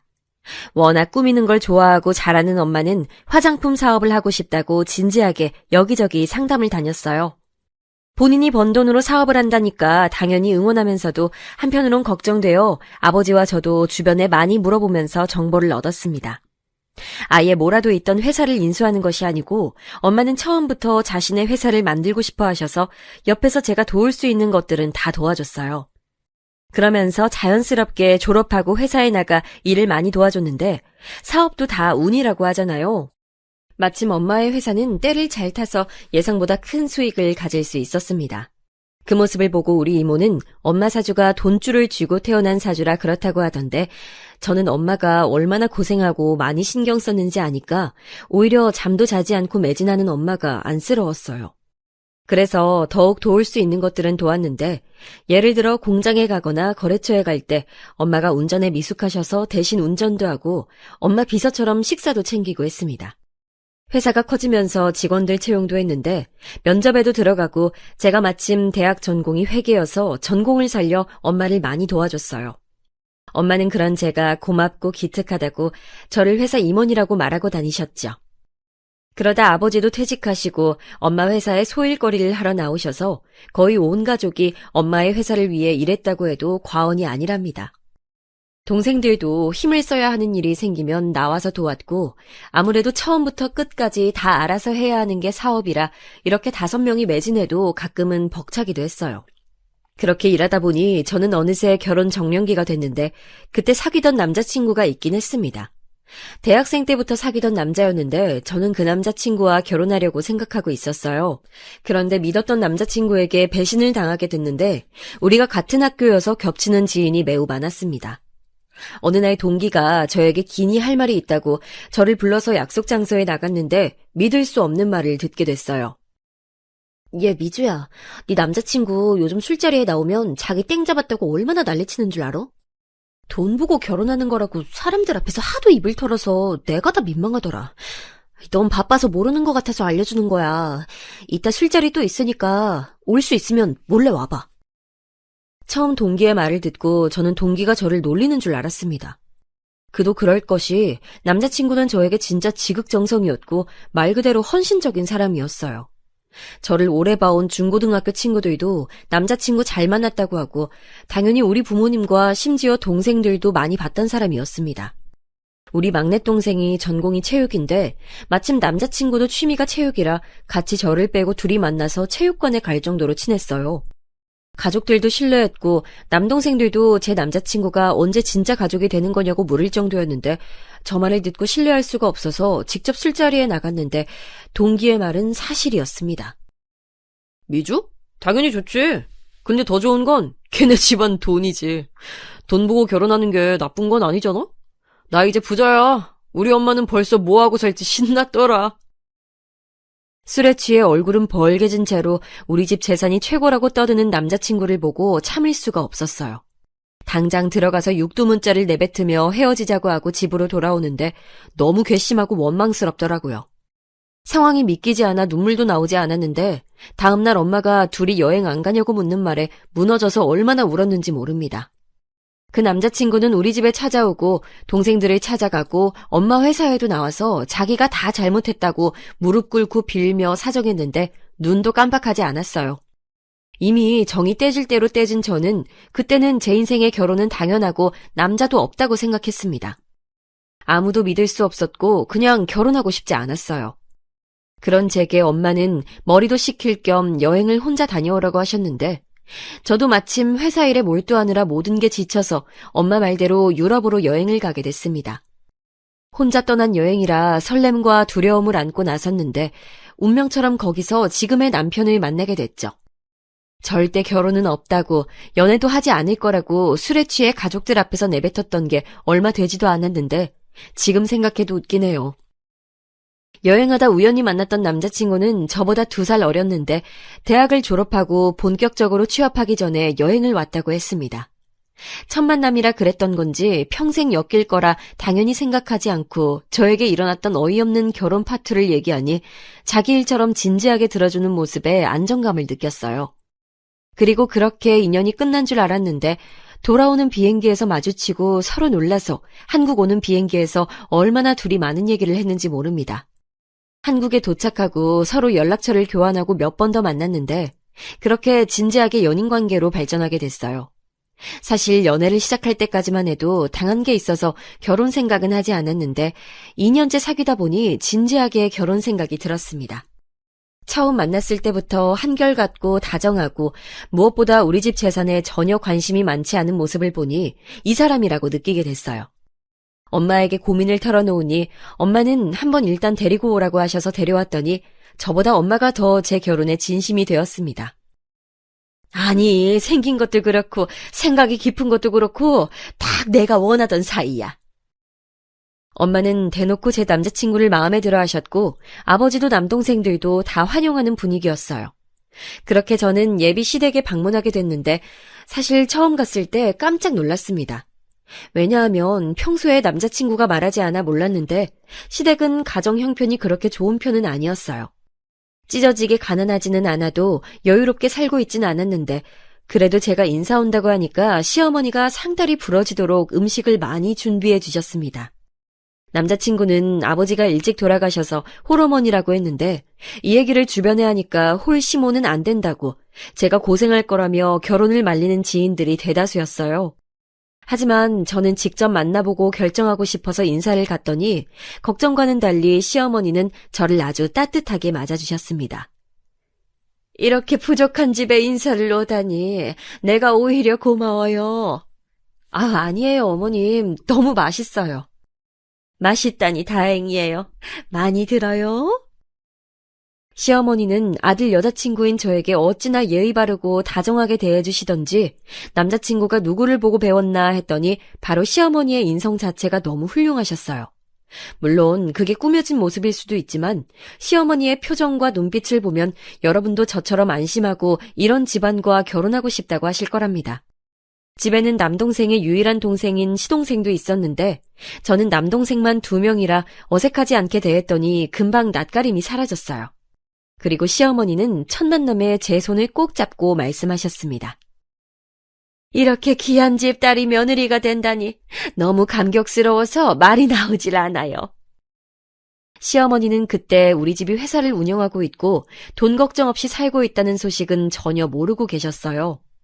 제가 남자친구에게도 자세히 말하지 않아 우리 집이 경제적으로 여유롭다는 것을 시댁은 몰랐는데 시어머니가 저를 너무 따뜻하게 대해주시니 몸둘 바를 모르겠더라고요.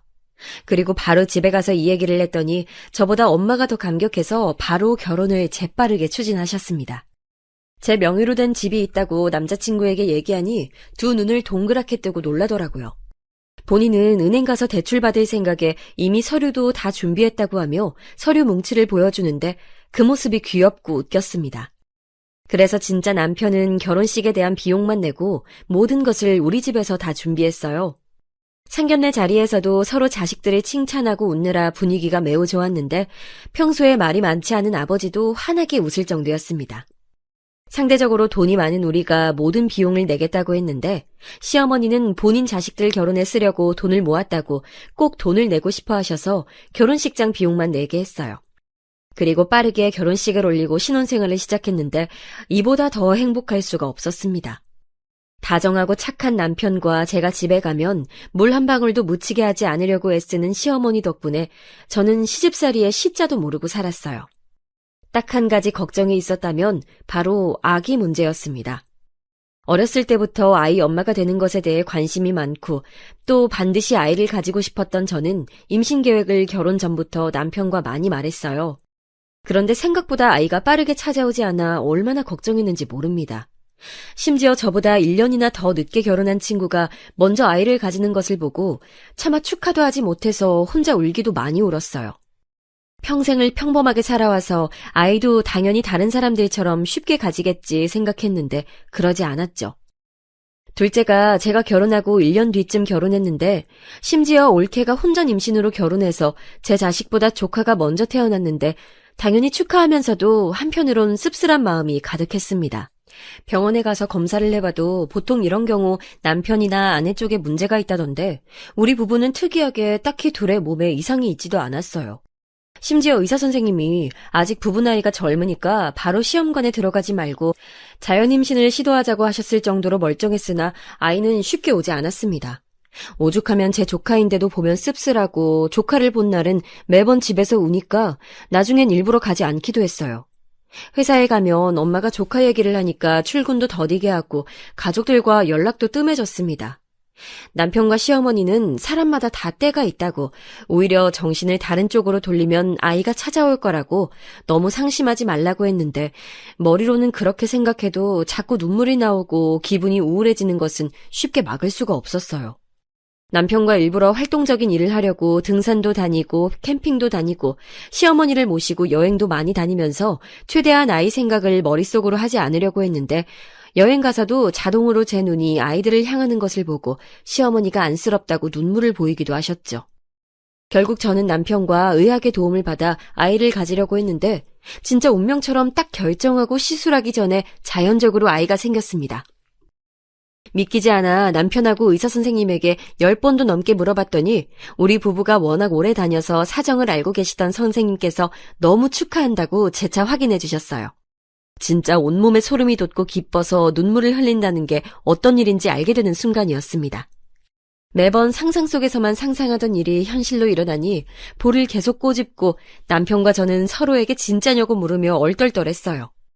오죽하면 그날 운전해서 병원에 갔었는데 둘 다 심장이 너무 뛰어서 대리기사를 불러 집에 갈 정도였습니다. 제가 이 얘기를 주변에 하면 다들 그렇게 놀랄 일이냐는데 이건 아이가 쉽게 생긴 분들은 절대 이해하지 못할 감정이에요.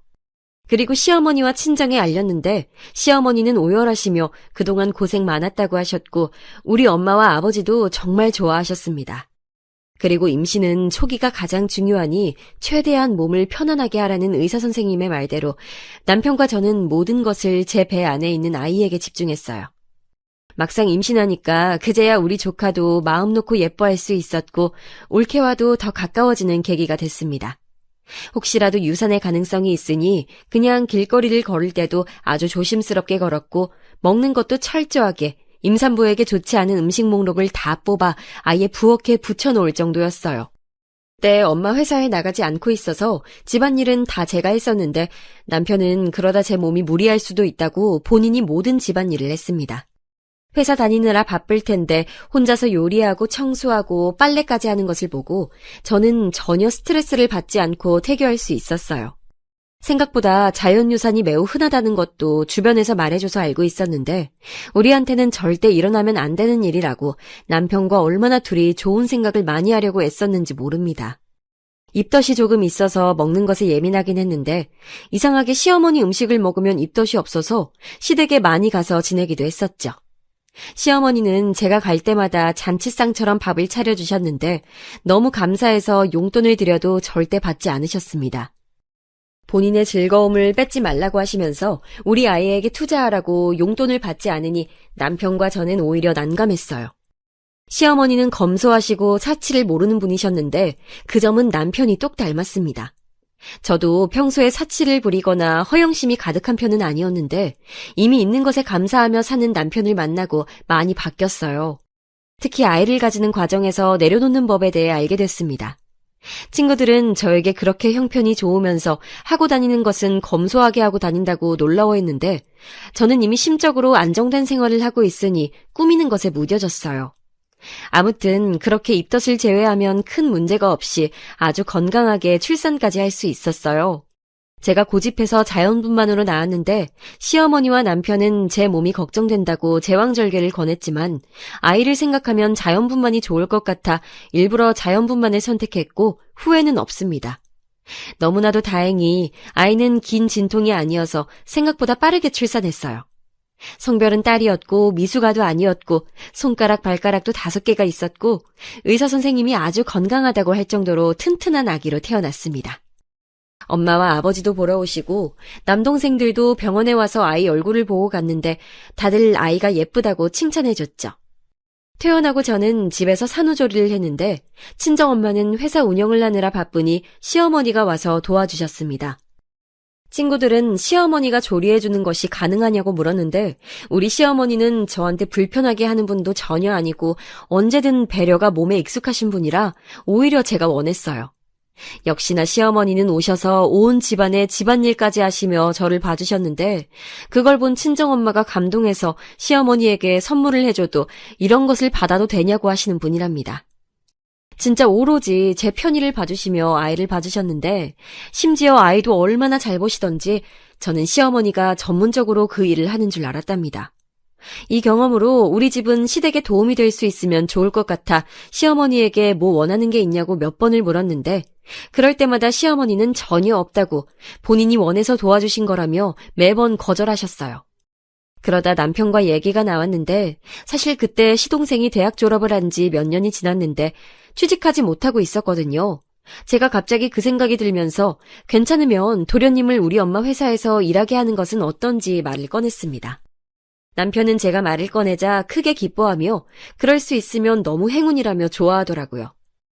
그 모습을 보고 진작 말아야 할 걸 후회하며 시어머니와 도련님에게 말했더니 당연히 두 분도 좋아했습니다. 우리 집이야 뭐 당연하게 어떤 식으로 시어머니에게 보답할 수 있을까 생각하던 차라 엄마는 그 생각을 못했다고 환영한다며 도련님을 회사 주요 요직에 앉혔어요.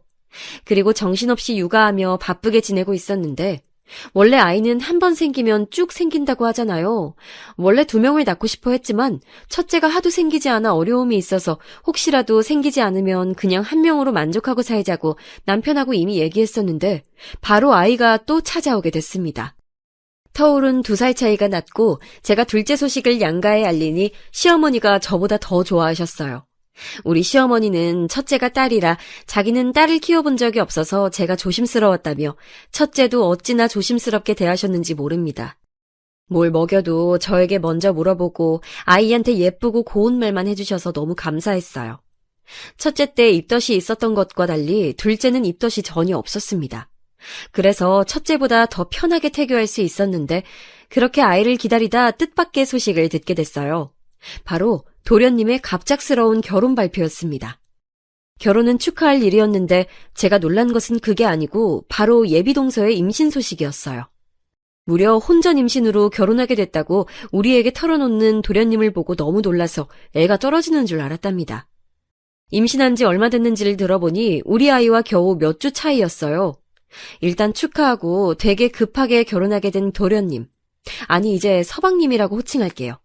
서방님 부부를 최대한 도와주고 있었는데 어느 날 서방님이 동서 없이 우리를 불러놓고 말했습니다.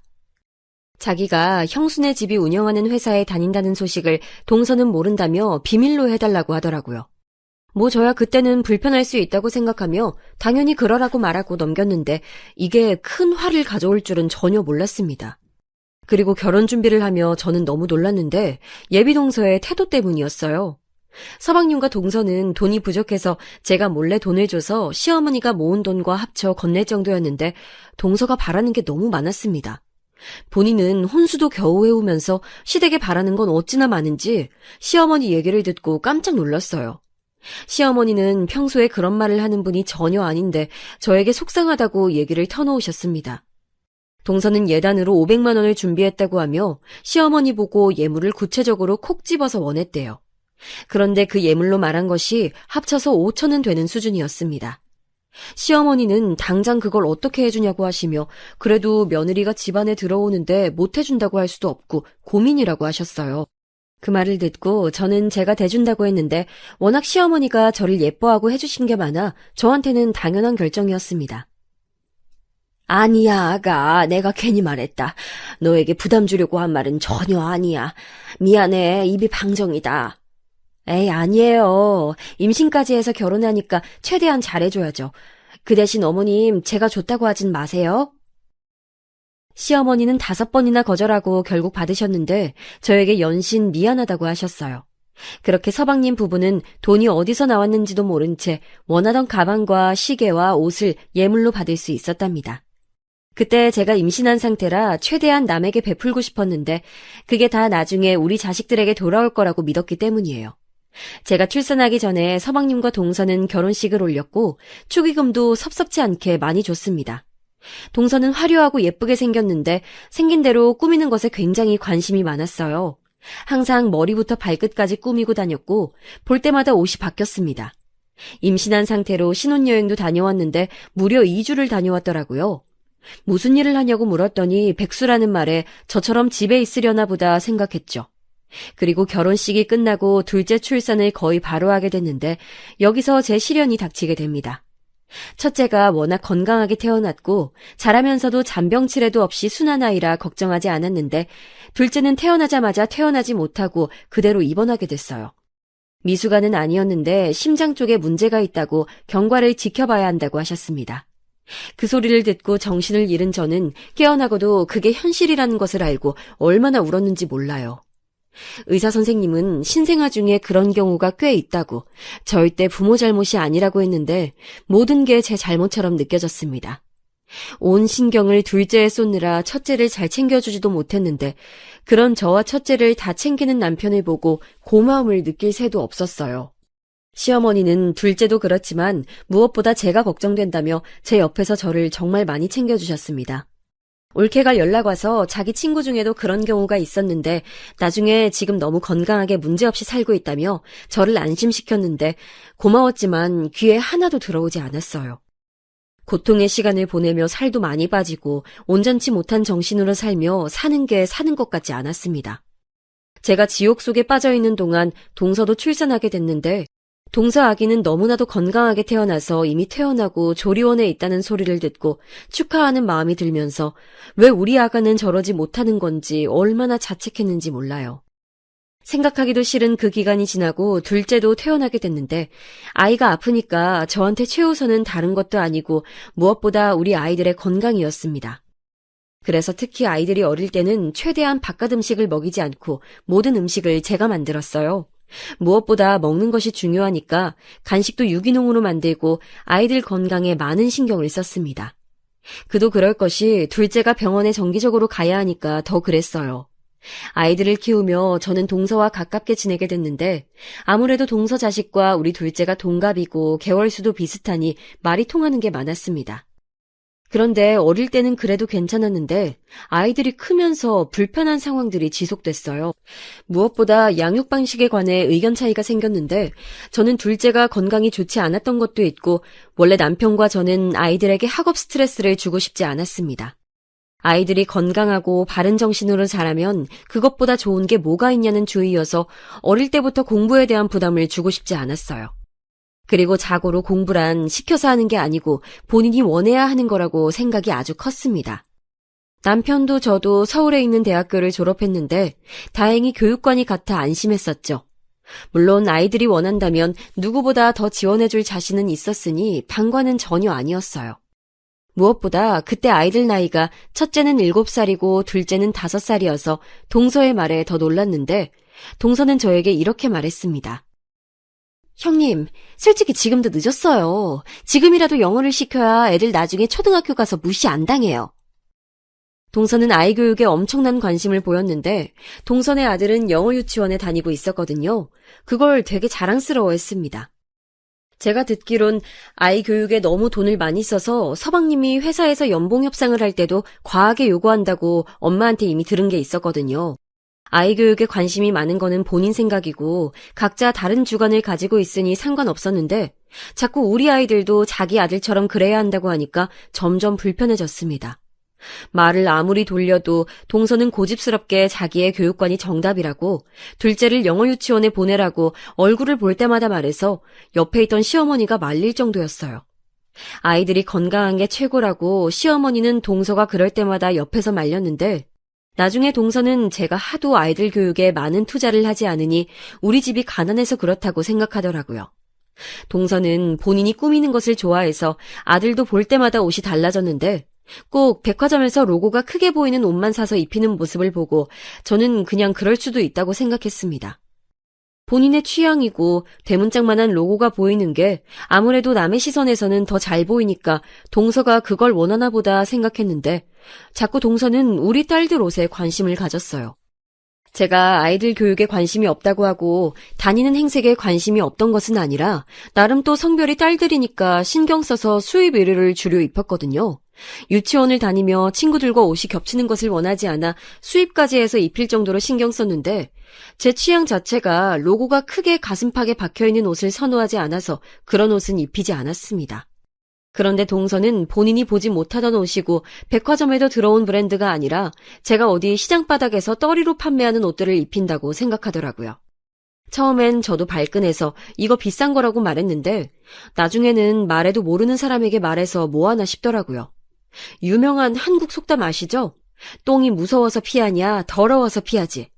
그 말처럼 저는 그냥 제가 동서를 안 보는 게 마음 편해서 점점 거리를 두었는데 그래도 가족이라 1년에 적어도 3번은 만나게 되더라고요. 또 동서가 불편한 거지 시어머니는 저에게 여전히 너무 잘해주시고 계셨고 제가 둘을 키우니 걱정된다며 집에 와서 봐주기도 하셨어요. 둘째랑 병원에 갈 때도 첫째를 봐주시고 반대로 제가 첫째 행사에 가야 한다면 당신이 직접 둘째를 데리고 병원에 가셨죠. 여전히 용돈은 거절하셔서 제가 보답하는 방법은 오로지 얼굴을 자주 보러 방문하는 거였습니다. 시어머니는 아들 둘이 다 결혼해서 나가 사는데 남편도 없으니 확실히 서방님이 결혼하시고 외로움을 좀 타셨어요. 그래서 일부러 남편이 출근하고 아이들도 유치원에 가면 혼자 시댁에 가서 어머님과 놀다 오기도 했답니다. 그런데 동서 아들도 시어머니가 시간 날 때마다 봐주시니 동서도 시댁에 자주 왔어요. 그래서 아무리 피해도 자꾸 마주치는 사이였죠. 그냥 한 귀로 듣고 한 귀로 흘리며 무시하고 지내고 있었는데 한 가지 걸렸던 것은 동서가 너무 시어머니에게 육아를 강요하는 거였어요. 워낙 인품이 좋으시고 또 아이들에게 건강한 것만 먹이는 시어머니라 저도 의지를 많이 하긴 했지만 동서는 그게 지나쳤습니다. 본인 아들을 시어머니에게 봐달라고 하고 맡기고 자기는 백화점에 가서 쇼핑하고 오는데 심지어 선물도 하나 사오지 않더라고요. 그냥 좋은 게 좋은 거지 생각하다 저도 모르게 언제는 말이 나와 다툼을 한 적도 있습니다. 형님이 뭔데 저한테 그러세요? 어머님도 가만히 있는데 왜 형님이 그러세요? 지금 어머님 대신 저 시집살이 시켜요? 뭐? 무슨 말을 그렇게 해. 난 어머님이 종일 봐주시니까 뭐 과일이라도 사오는 게 예의라는 거잖아. 그걸 왜 형님이 뭐라고 하냐고요. 어머님도 가만히 계시는데. 그래, 내가 미안해. 그냥 저는 좋게 동서에게 이렇게 주말에 종일 맡길 거면 사과라도 한 봉지 사오는 게 좋지 않냐고 웃으면서 물어본 건데 저렇게 싸납게 나오니 할 말이 없더라고요. 시어머니가 중간에서 난감해하는 모습을 보며 겨우 꾹 참고 집에 와서 남편에게 얼마나 욕했는지 모릅니다. 그런데 동서는 한술 더 떠서 저에게 문자까지 보내며 뭐라 하더라고요. 형님이 뭔데 자기한테 그러는지 모르겠다고 시누이도 아니고 같은 며느리 입장인데 왜 그러냐고 따지는 문자를 보고 기가 막혀 그때 한 2년 동안 동서를 보지 않았습니다. 시어머니도 동서가 저에게 소리 지르며 뭐라 하던 모습을 기억하고 동서가 있으면 시어머니 집에 가지 않는 저를 이해해 주셨어요. 그래서 명절 때도 서로 겹치지 않게 서로 남편을 통해서 일정을 조율하고 시어머니 생신도 따로 챙겼습니다. 저는 잘못한 게 없으니 당당했는데 동서도 똑같이 생각하더라고요. 저일 뿐만이 아니고 평소에 우리 아이들 교육이나 발달 과정에 대해서도 워낙 참견을 많이 해서 2년 동안 얼마나 편했는지 모릅니다. 2년이 지나고 화해 아닌 화해를 둘이 하게 됐는데 시어머니가 제게 부탁하며 말씀하시기도 했고 무엇보다 우리 가족에게 아주 기쁜 일이 생겨 좋은 마음으로 제가 먼저 다가가게 됐어요. 기쁜 일이 무엇이냐면 그때 마침 우리 둘째가 큰 수술을 해야 했는데 그게 성공적으로 끝나게 됐다는 소리였습니다. 예전처럼 한 달에 한 번씩 경과를 보지 않아도 되고 이제 1년에 한 번만 오라는 의사의 말을 듣고 너무 기뻐서 그 자리에서 둘째를 안고 엉엉 울어버렸어요. 저도 저지만 무엇보다 우리 둘째가 병원에 다니고 또 친구들과 마음 놓고 놀지도 못하는 모습을 보며 마음이 아파서 몰래 새벽에 울었던 날이 한두 번이 아니라 그때의 기분은 말로 설명하지 못합니다. 하늘을 날 수 있다고 해도 그날의 기분을 이길 수는 없을 것 같아요. 물론 완치는 아니고 경과를 지켜봐야 한다고 했는데 그래도 적어도 예전처럼 노심초사하지 않아도 된다는 소리를 듣고 집에서 파티만 3번을 했을 정도로 우리 가족에겐 뜻깊은 일이었어요. 그래서 그때는 너무 기분이 좋아 시어머니의 조심스러운 부탁에 제가 먼저 동서에게 전화를 걸어 이제 예전처럼 같이 얼굴도 보고 하자는 말을 했더니 동서도 알겠다고 하더라고요. 그리 반기지 않는 말투였지만 신경도 쓰이지 않았고 그렇게 다시 교류하게 됐는데 그 뒤로는 한동안은 잠잠했습니다.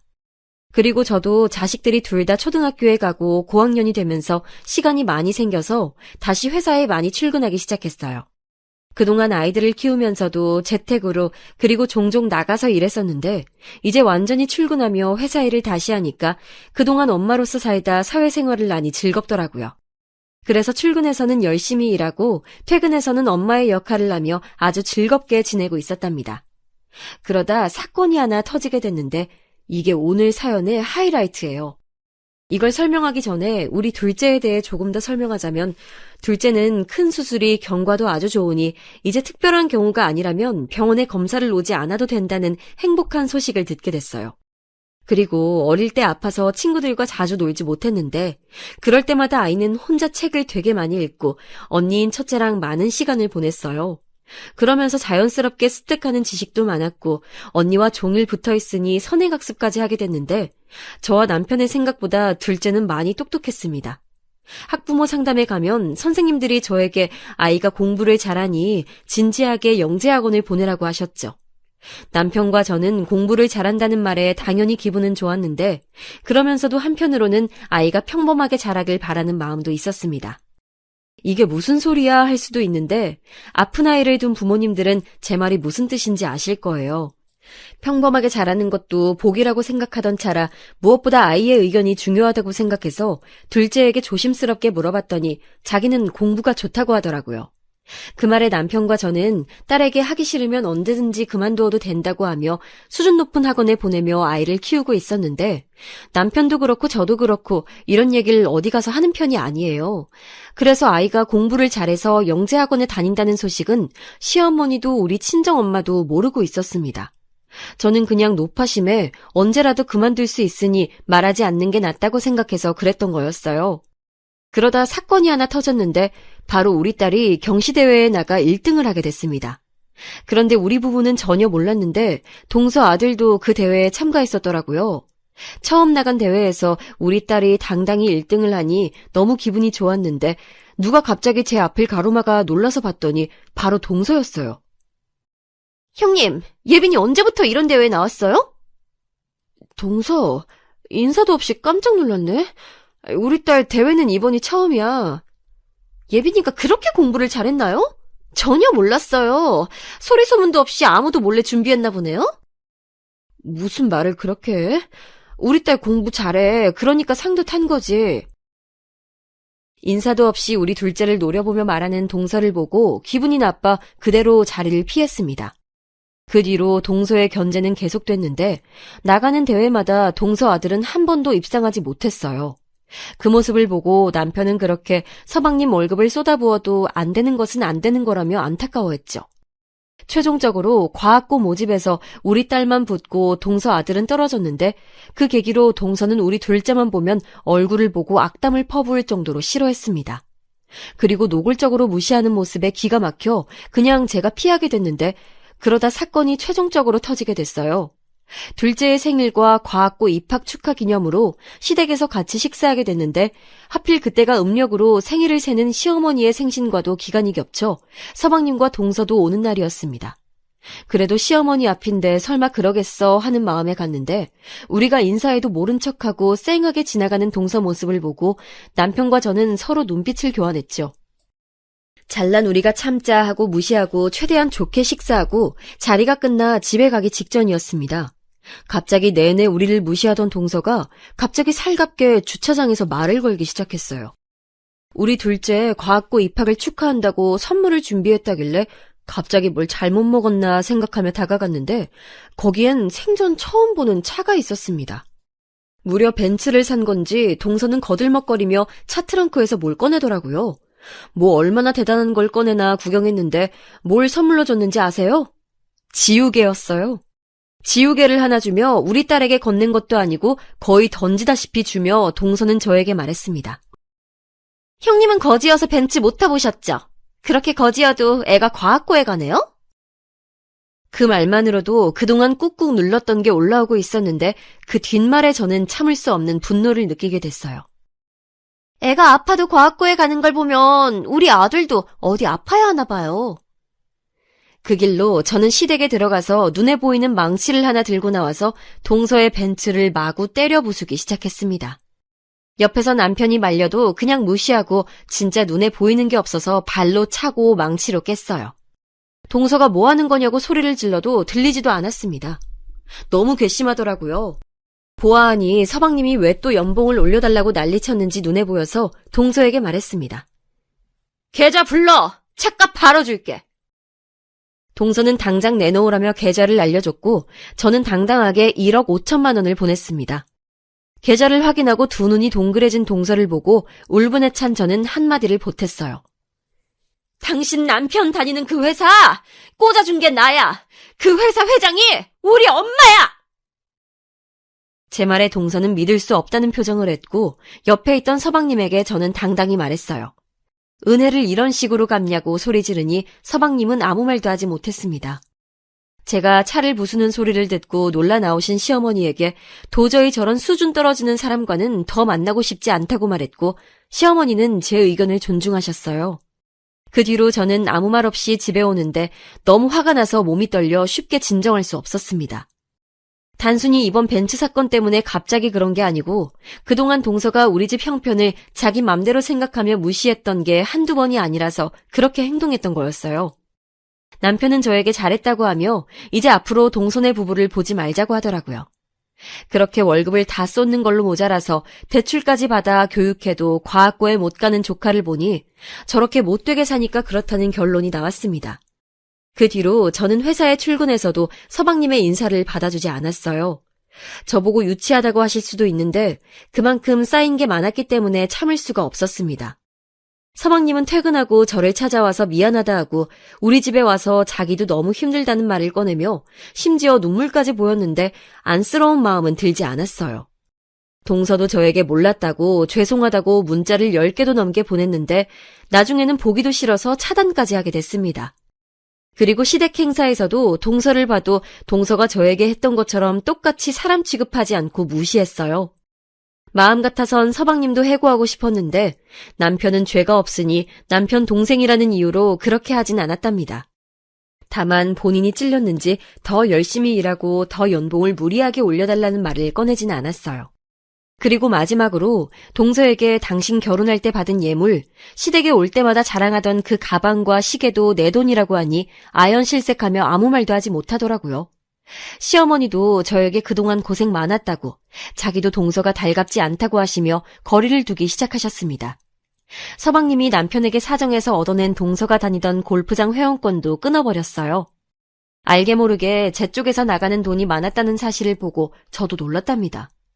지금은 그래서 너무 행복하게 우리 딸들과 남편과 시어머니를 챙기며 행복하게 살고 있어요. 벤츠를 부실 때 속이 다 시원하고 얼마나 통쾌했는지 모릅니다. 제 사연은 여기까지인데 어떻게 들으셨는지 모르겠어요. 친구들에게 말하니 다들 너무 재밌다고 하던데 저도 한 번도 후회한 적은 없네요. 앞으로도 쭉 발 뻗고 잘 수 있을 것 같습니다. 들어주셔서 진심으로 감사합니다. 가족들과 행복한 나날 보내시길 바랄게요.